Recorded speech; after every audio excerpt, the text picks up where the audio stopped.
I want to thank you, first of all, for giving me some understanding.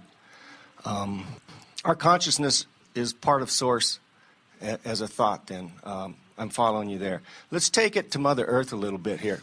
Mother Earth, you look around and you see some things that you would like to have done different. Say, for example, radiation that we can't seem to dispose of, or chemical waste.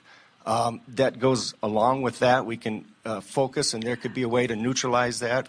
Well, you have to take a broader view when you look at your planet. First, we would like to say to you that your planet, like you, is a being, is an energy being made up of components like your physical body, different from your physical body, but like your physical body, that are all attracting energy from Source. And so your Earth is a being that is constantly expanding and growing and changing, just like you do. And that expansion is the reason behind so much of what you call earth changes and that sort of thing.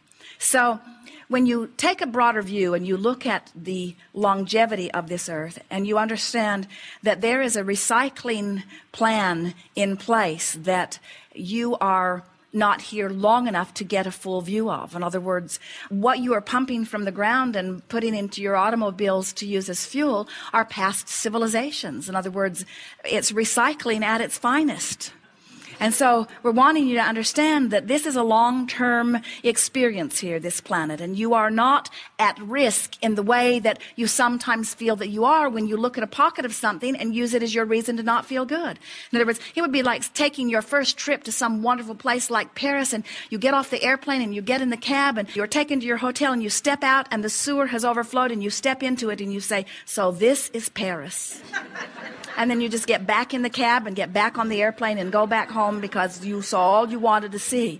And others with broader view would say, stick around for a little while. There's a lot more here to see. And so what happens so often, and it is an experience as a result of exposure to your contrasting environment, humans very often look at what's wrong, and then there are so many who believe, since there's a war on drugs and there's a war against poverty and a war against AIDS and a war against teenage pregnancy and now a war against terrorism, and they seem to believe that if they could just push hard enough against this thing that they do not want, that they could obliterate it and make it go away.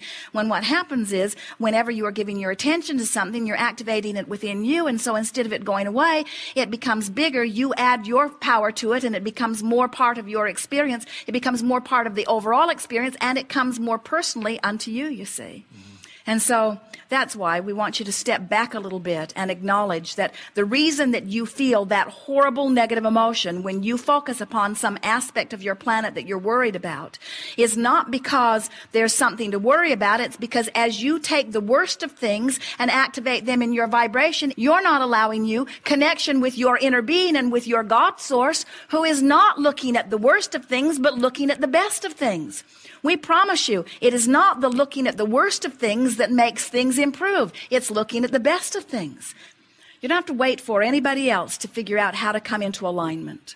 But if we were standing in your physical shoes, we would not worry about this planet. It was set into motion from broader perspective. There are billions of you having experiences that are causing rockets of desires, not just humans. Humans are not the only ones that are having experiences that are radiating rockets of desires.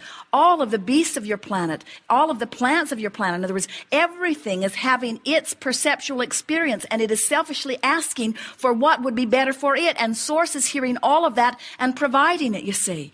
And so certainly there are pockets everywhere. There are pockets called people. There are pockets called regions where people are so focused upon what is not wanted that they are holding themselves apart from the well-being that is possible. But well-being is the order of this planet. You have your news media that goes all around the world, scours the planet for bad things, amplifies them, puts music behind them, and then brings them right to you in a disproportionate manner, which gives you the impression that there is so much that is going so wrong, when the reality of it is that there is so much that is going so well and so little that is going wrong.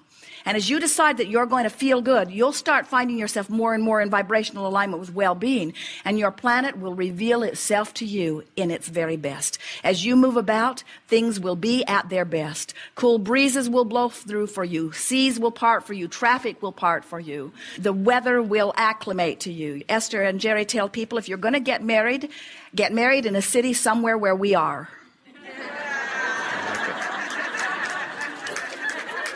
Thank you very much.